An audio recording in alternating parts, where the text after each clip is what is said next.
Om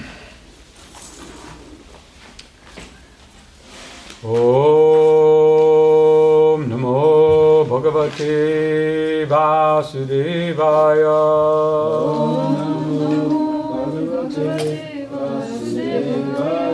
Om Namo Bhagavate Vasudevaya.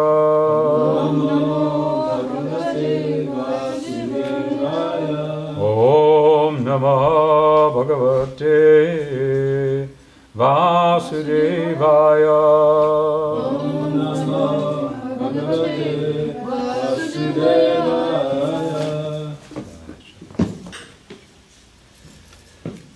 So, we're continuing our reading of the Srimad Bhagavatam, the first canto, chapter 10, and we're going to read text 15 and text 16. Text 15 has no purport, so we will read that, and then we'll chant together text 16,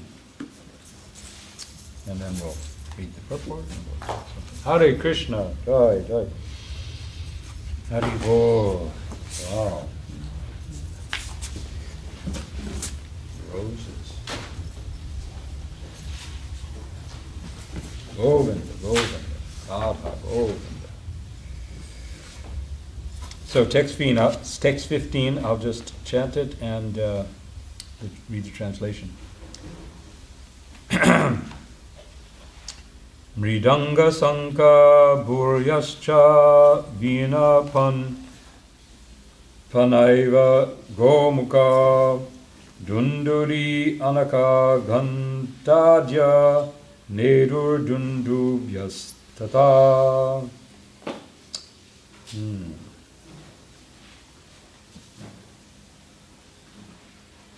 While the Lord was departing from the palace of Hastinapur, different types of drums, like the mridanga, dhol, nagra, dunduri, and dundubi, and flutes of different types, the vina, gomukha, and bheri, all sounded together to show him honor.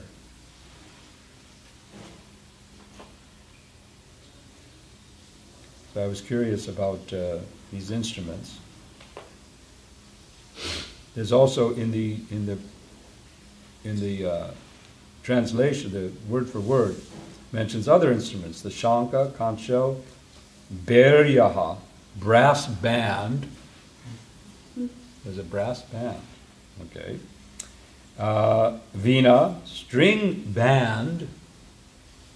Then panava, a kind of flute. Gomukha, so that's mentioned here. Gomukha.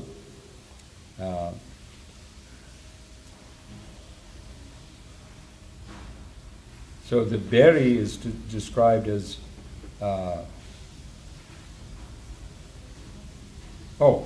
see what it's saying.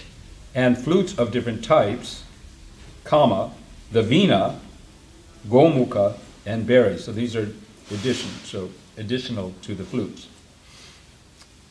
I did find out that a nagra is a kettle drum, like a big drum.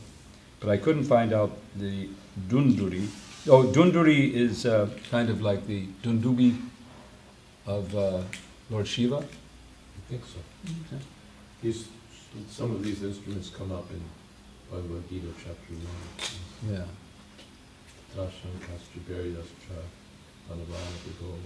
Yes, because they're also...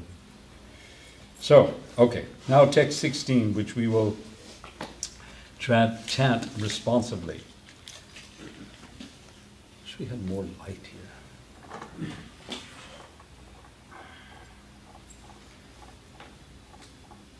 In fact, if you give me, I guess Prasada Sikha. I'm sorry, I got to.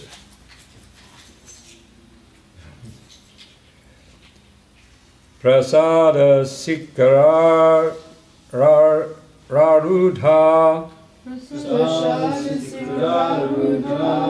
Guru Naryo Dudrikshaya Vavrishu Kushamai Krishnam Prema Vridas Vitekshana Prasada Sikara Rudha Guru Naryo Dridikshaya Vavrishu Kushumai Krishnam Prema Vridas Vitekshana. Others? Prasada Shikara Rudha Guru Naryo Dridikshaya Vavrishu Kushamai Krishnam Prema Vridas Nidekshana Prasada Sikara Rudha Guru Naryo Dridikshaya Vavrishu Kusamai Krishnam Prema Vridas Vitekshana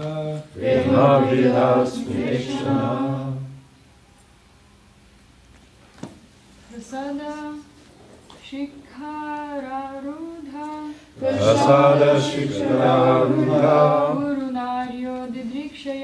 Guru Naryo Didrikshaya Vavrishu Kusumai Krishnam Prema Vridas Vitekshana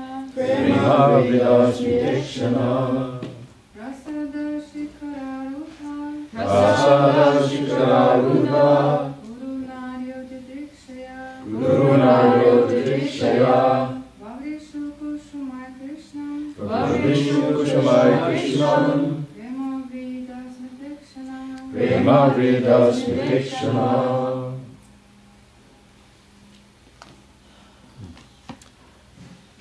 Prasada, palace. Shikara, the roof. Aruda, ascending. Kuru Narya, the ladies of the Kuru royalty. Didikshaya, seeing. Vavrishu, showered. Kushumai, by flowers. Krishnam, upon Lord Krishna. Prema, out of affection and love. Vridasmita ikshana, glancing with shy smiles. Translation and purport by His Divine Grace A.C. Bhaktivedanta Swami Srila Prabhupada. Can everyone hear me? Yes. It's okay? I'm not using any. Out of a loving desire to see the Lord, the royal ladies of the Kurus got up on top of the palace and, smiling with affection and shyness, they showered flowers upon the Lord. Purport.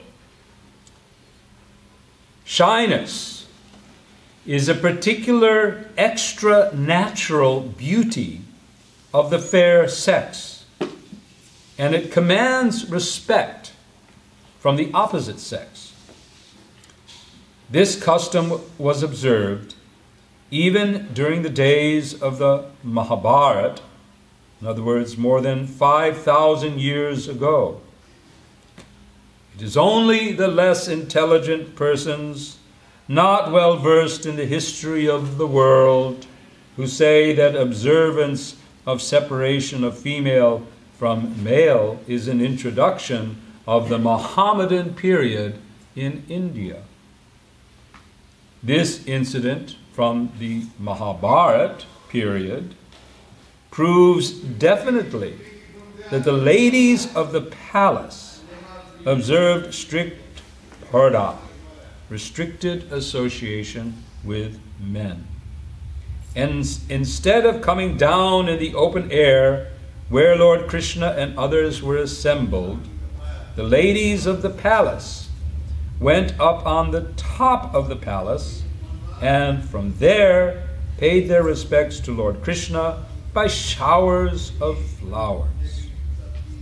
It is definitely stated here that the ladies were smiling there on the top of the palace, checked by shyness. This shyness is a gift of nature to the fair sex, and it enhances their beauty and prestige, even if they are of a less important family, or even if they're less attractive. We have practical experience of this fact. A sweeper woman commanded the respect of many respectable gentlemen simply by manifesting a lady's shyness. Half-naked ladies in the street do not command any respect, but a shy sweeper's wife commands respect from all. Human civilization, as conceived of by the sages of India, is to help one free himself from the clutches of illusion.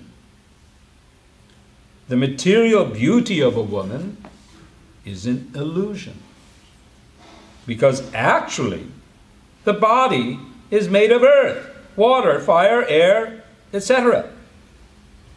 But because there is the association of the living spark with matter, it appears to be beautiful. No one is attracted by an earthen doll, even if it is most perfectly prepared to attract the attention of others.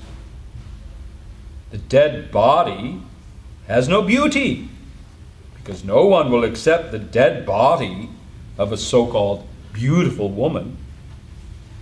Therefore, the conclusion is that the spirit's spark is beautiful, and because of the soul's beauty, one is attracted by the beauty of the outward body. The Vedic wisdom, therefore, forbids us to be attracted by false beauty.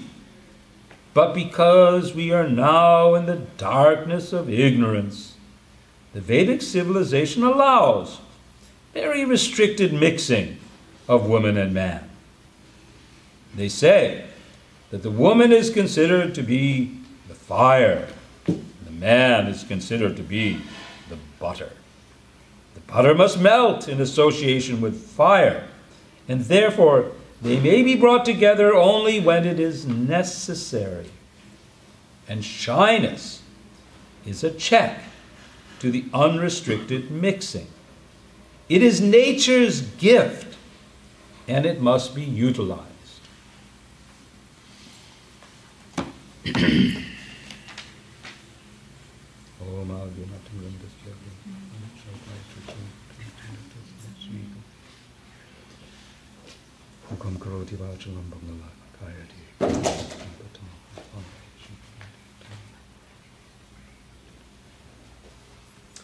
Hare Krishna. Hare Krishna.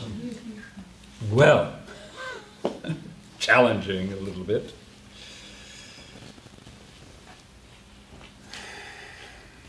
We're certainly not living in New York City in an era of womanly shyness.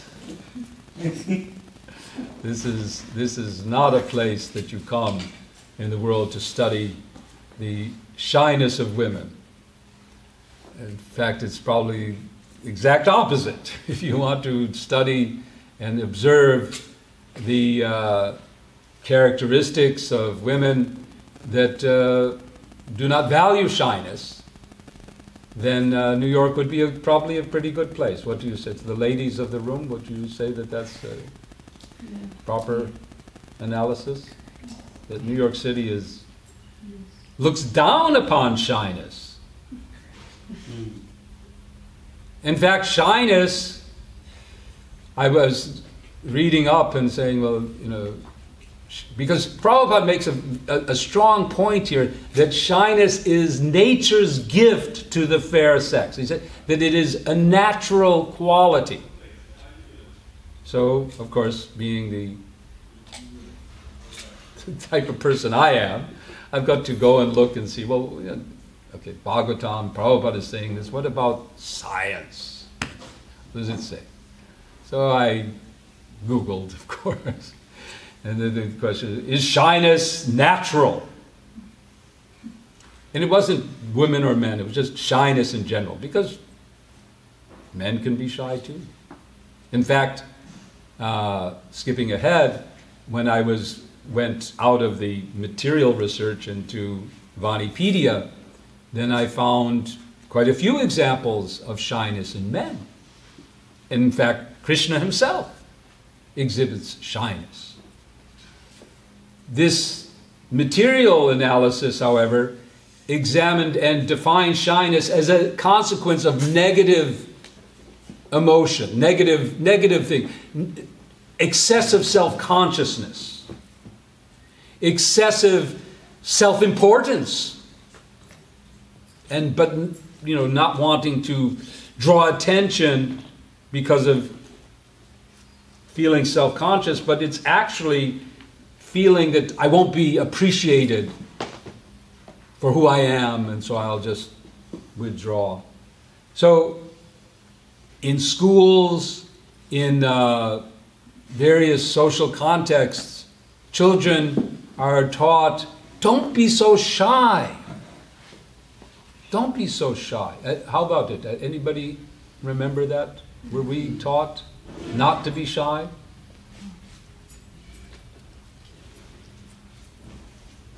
So shyness is generally considered to be a negative quality, to be overcome, and instead to become confident.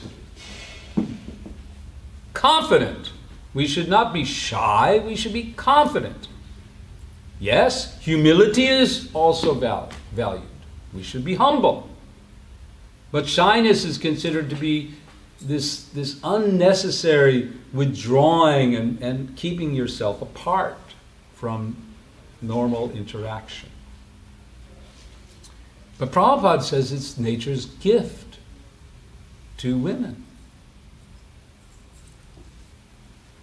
Now, on the one side, he explains that through shyness, a woman can actually become more attractive. Shyness is a quality, when exhibited in its natural way, is attractive. It enhances the beauty. That's what he said here, right? It says here, the natural beauty, particular extra natural beauty of the fair sex. And he gives an example. I was curious. He says, we have practical experience of this fact. And he talks about a lady. And it happens that he also spoke of this in a lecture. And so I'll give you the full story.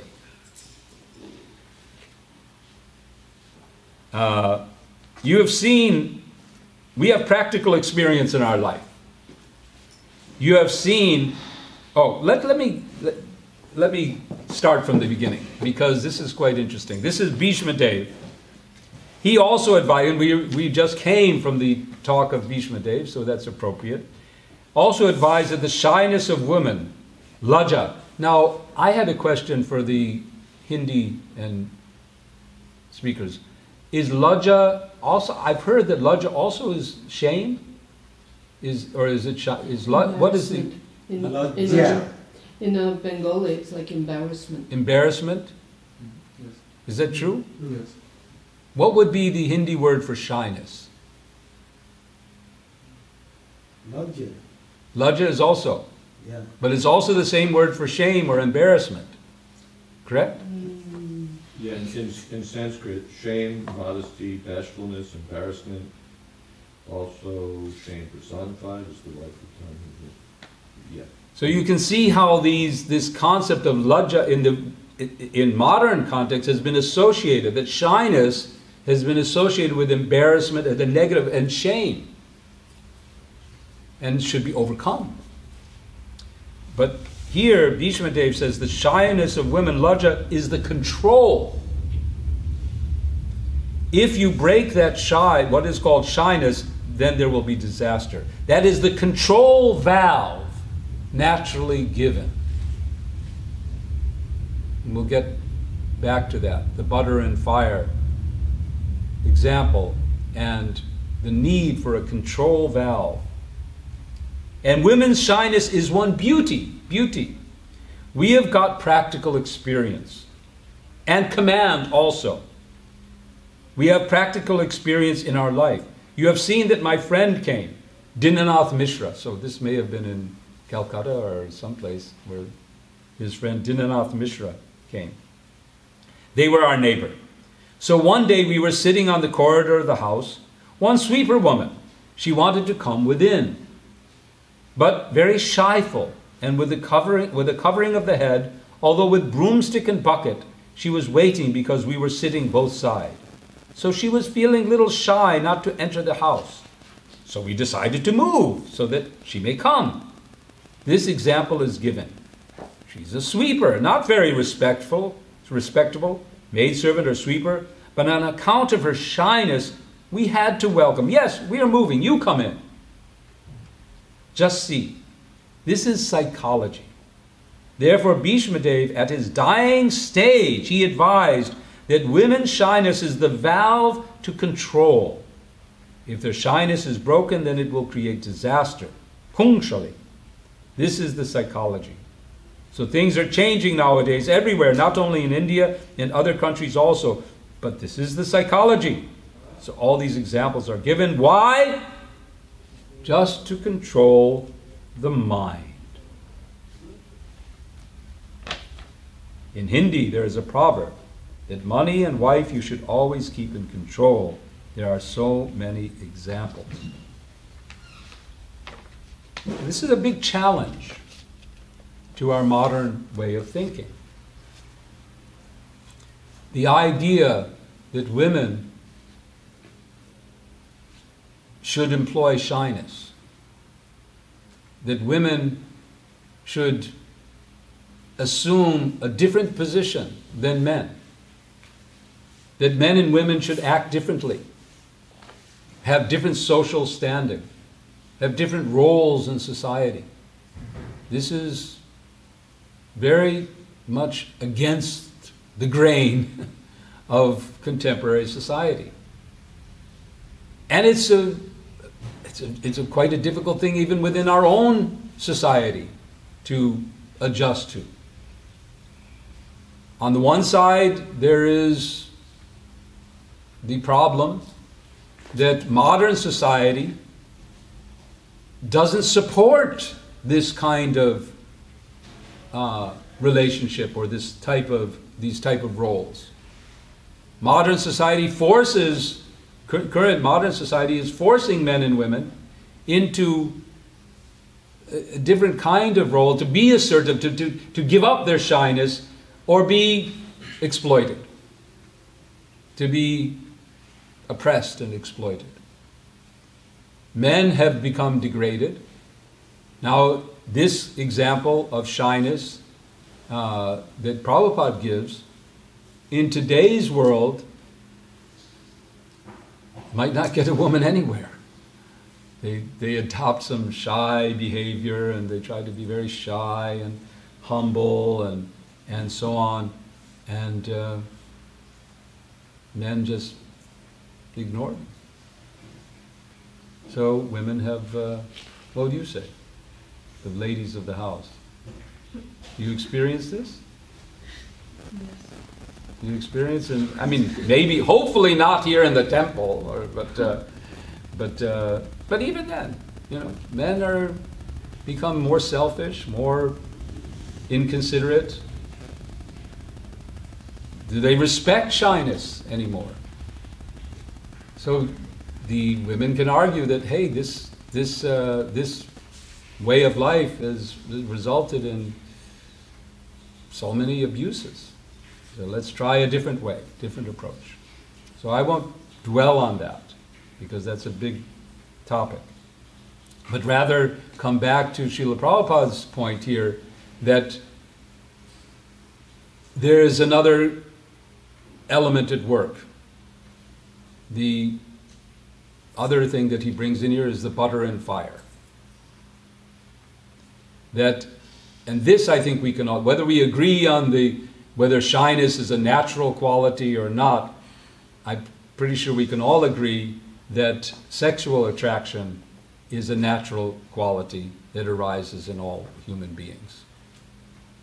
Generally for the opposite sex, sometimes for the same sex. But it just happens in most people. I'm sure there are some human beings who never develop sexual desire.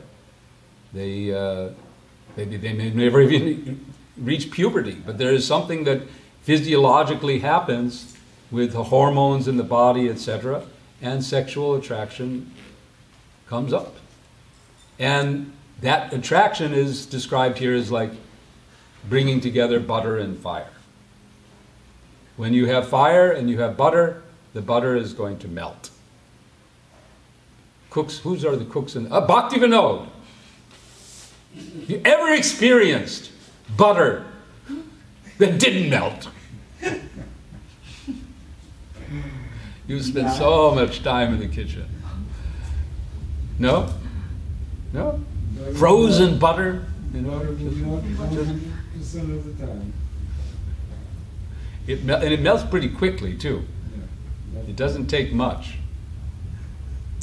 So Prabhupada is saying that the shyness of a woman is a control valve to control, to keep the butter and the fire away from each other enough that the butter doesn't melt and the fire doesn't grow.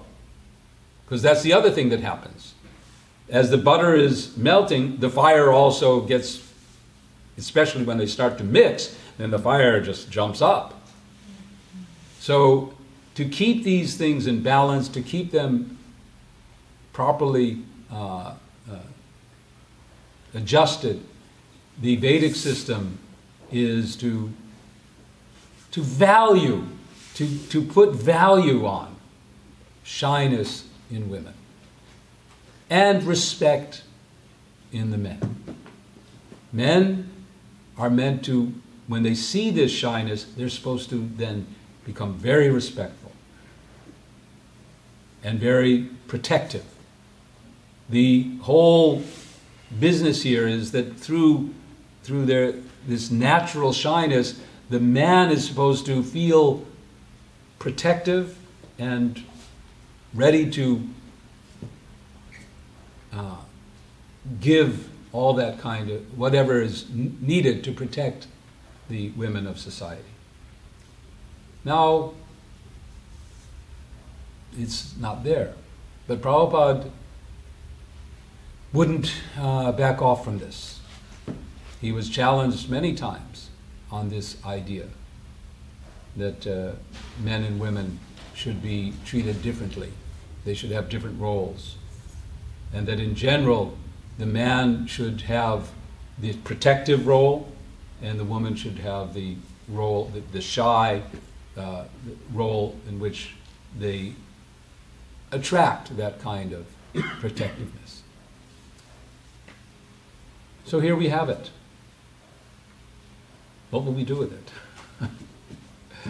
It's there. It's not going away. It's there in the Srimad Bhagavatam. This butter and fire example, I was also curious because this is actually from Srimad Bhagavatam. It's not just a saying. But in the 7th canto, 12th chapter, 9th verse, we have the direct statement. Nanagni pramada nama vrittakumbha samakuman sutam api raho jayat anyarayavad artakrit. Woman is compared to fire, and man is compared to a butter pot. Therefore a man should avoid associating even with his own daughter in a secluded place. Similarly, he should also avoid association with other women. One should associate with women only for important business and not otherwise. So here, Prabhupada in the purport, if a butter pot and fire are kept together, the butter within the pot will certainly melt. Woman is compared to fire and man is compared to a butter pot. However advanced one may be in restraining the senses, it is almost impossible for a man to keep himself controlled in the presence of a woman, even if she is his own daughter, mother, or sister. Indeed, his mind is agitated even if one is in the renounced order of life. Therefore, Vedic civilization carefully restricts mingling between men and women. If one cannot understand the basic principle of restraining association between man and woman, he is to be considered an animal. That is the purport of this verse. Heavy. Heavy? But look at the world we're living in, where the unrestricted association of men and women is glorified. It's the norm. It's the standard. Have we progressed? Is it a better world? Unfortunately, we often compare, in answering that, we look to, the last 200 years. We look to the last 200-300 years, and we look at how women have suffered in the history, the more recent history of human society. Srila Prabhupada is asking us to look much further, go back to where there was a different sense of values in society. The last 200-300 years, especially since we could call the Enlightenment, or what, the age of reason and so on, the idea that the human enterprise, was basically material progress, to become materially more successful.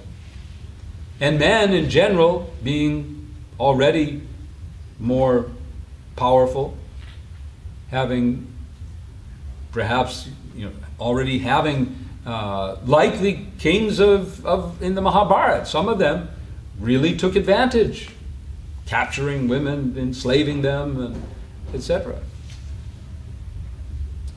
So this was going on. And men in general, being more powerful, they took more advantage, and women became more exploited, and the cycle has continued until now we see women rising up and saying, hey, we've had enough. We want equality. But that has not exactly worked either. So Srila Prabhupada has drawn our attention to another way of life, a way of life in which the values are to control the mind. If control of the mind is not considered to be a valuable thing, then why restrict your opportunities for sense gratification? Pursue some other framework that will enable everyone to enjoy more and reduce, the natural exploitative nature that is involved in there. But when we set our target on controlling the mind and rising above and seeing beyond the body, because that's the other point that Srila Prabhupada is making here, that it's the soul which gives beauty.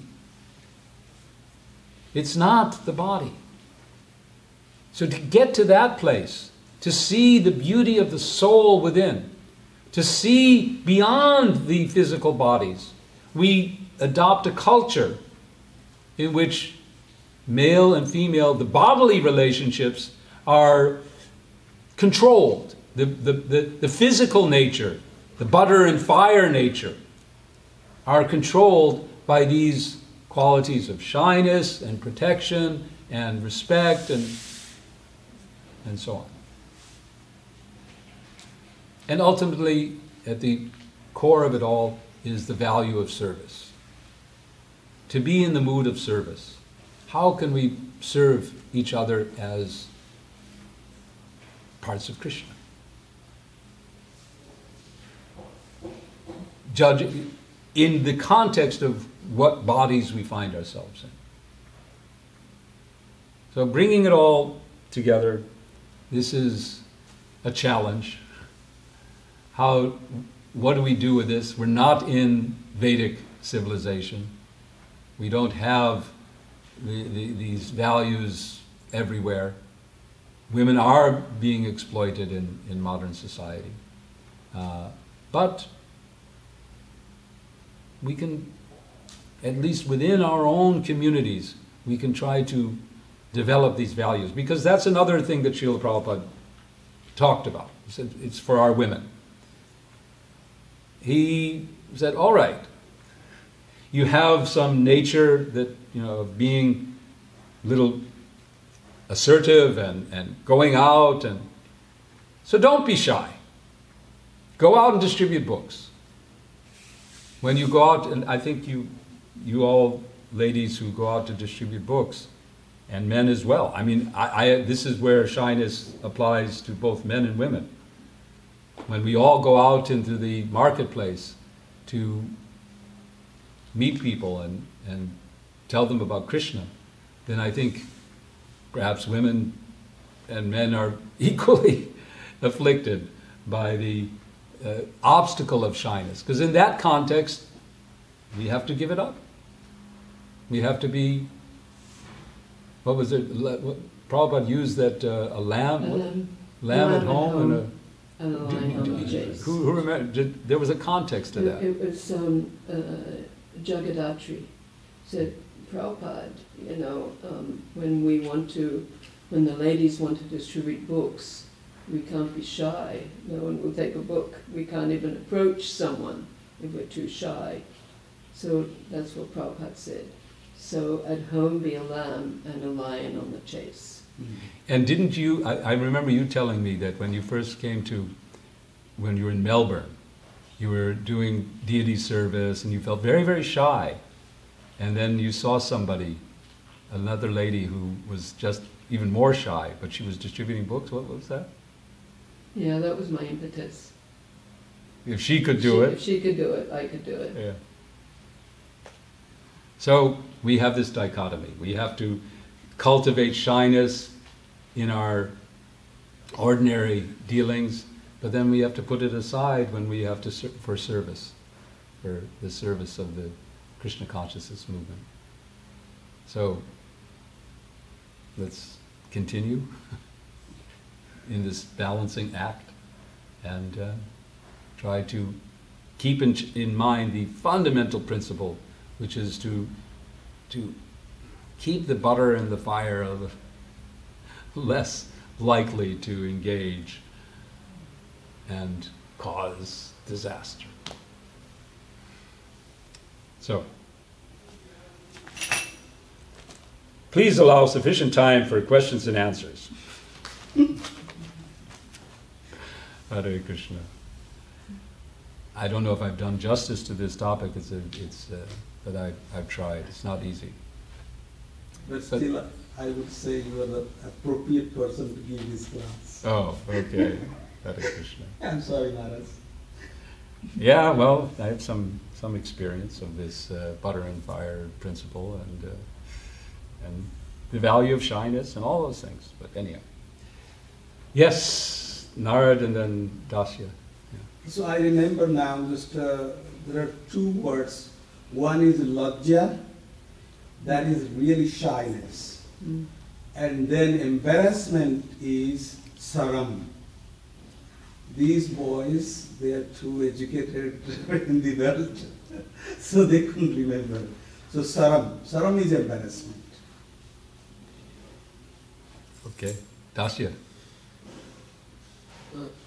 I've heard the argument that the argument in favor of kind of some more free mixing that in the early days of ISKCON, the men and women were preaching together, and also Prabhupada writes in some purports that because the Western boys and girls are used to free mingling, it's not that we should just, we should just cut that off for the sake of preaching and for the sake of adapting to the culture. We can allow that. So how to reconcile that with what we're hearing here. Well, I don't know. I mean, I don't remember ISKCON to be that. I mean, perhaps in 26 Second Avenue before anyone was even initiated. But as soon as Srila Prabhupada posted the regulative principles and we heard about no illicit sex, and we started hearing about marriage and so on, and we started living as brahmacharis and brahmacharinis, at least that was my experience, is that it wasn't that much different. There was an expectation that men and women would serve together, yes. I mean, there's service, but at the same time, without, there was always a sense of respecting a woman's right and need to have their space and their environment and not to enter in there. And always a respect of this. I mean, I remember hearing about butter and fire from a very, very early stage, Be careful, You're a brahmachari, right? So, you know what that means, all right? You're a brahmacharini, you know what that means, all right?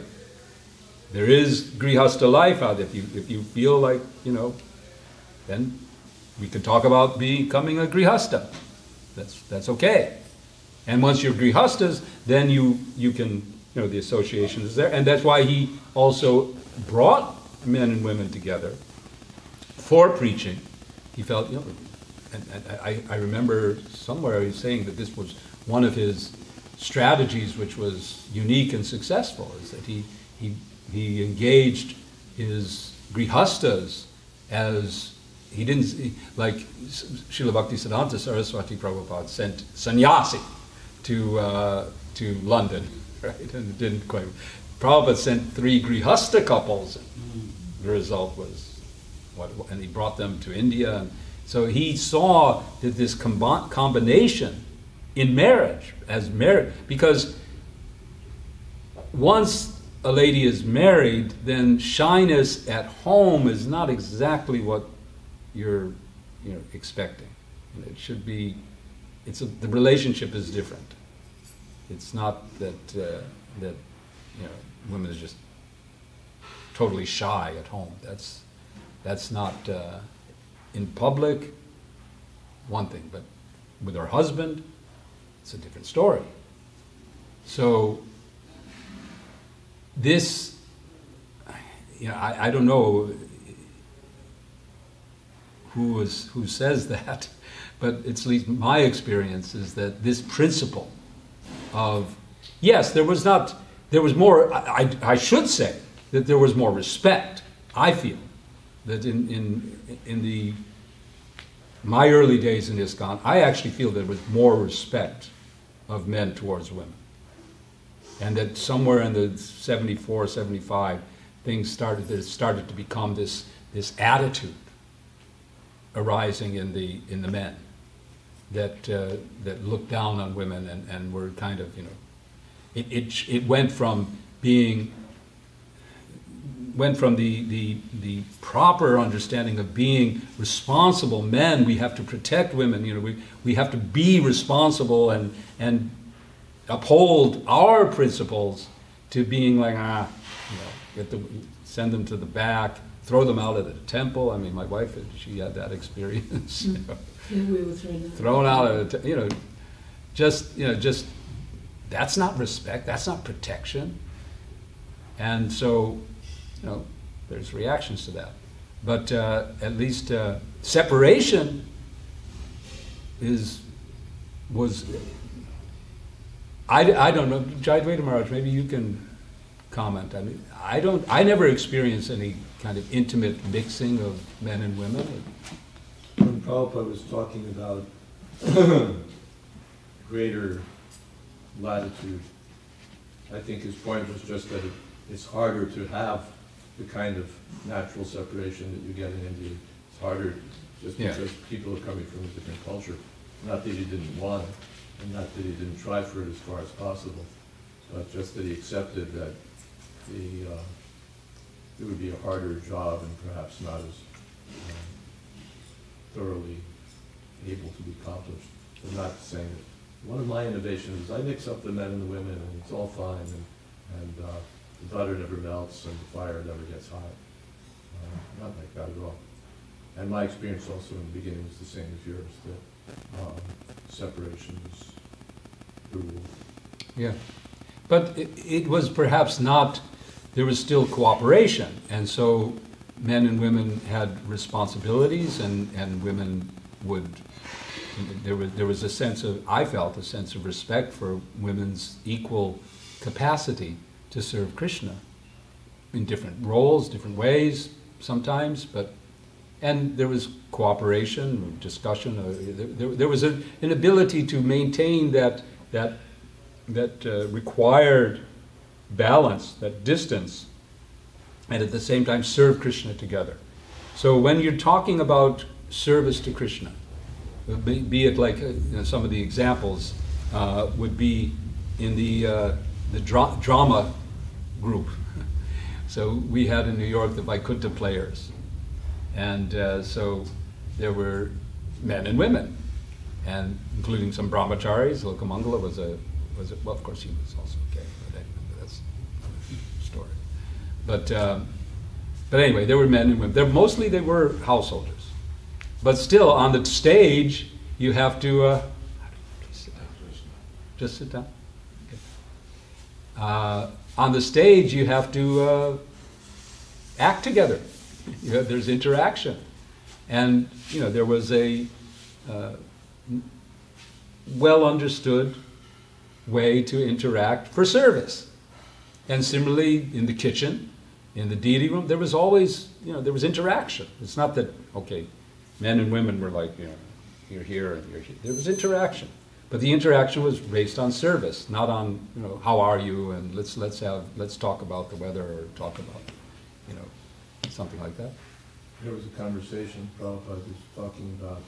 He saw these two places as danger areas, the kitchen and the deity room. Yes, yeah. And so he he told Shrudakirti to stay out of the kitchen as far as possible. Shrudakirti was his personal servant, and by neglecting that advice, he became someone else's personal servant. But there's a conversation Prabhupada saying that men and women should not be together in the deity room, the curtains closed and all of that. Yeah. Then someone, Jaitirtha, said, unless some man is there. And Prabhupada said, unless the husband is there. He didn't accept there has to be a man there, unless the husband is there. Yeah. He was that particular. It's important, because the root of our existence in the material world is sex attraction. Mm-hmm. And to a large extent, the root of unrest and problems in society is the abuse of that relationship. Unwanted children and so many other things come out, divorce and broken homes, and you can trace so many societal ills, including inequality, income inequality. You can trace to the unrestricted, the idea that men and women's relationships are unrestricted. So, in the early days, we didn't have desks where men and women would sit together working on their computers. Yeah.